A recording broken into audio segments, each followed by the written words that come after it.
Hi, welcome to Sara's Kitchen. Today I am going to show how to make homemade dry ginger powder.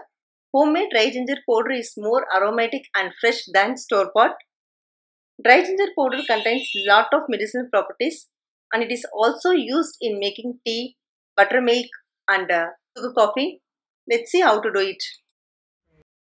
First, place the dry ginger in a white cotton cloth or a kitchen towel.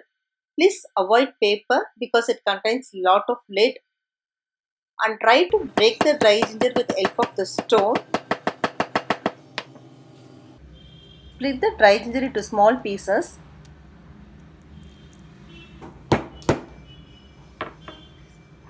Fold the cloth and again try to break the dry ginger into small pieces as much as possible.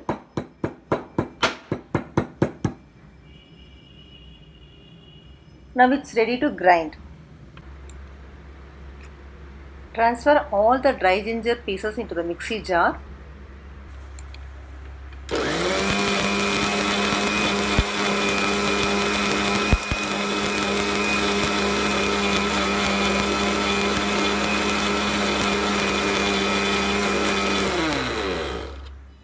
Allow it to cool down completely and store it in an airtight container. Thanks for watching Sara's Kitchen.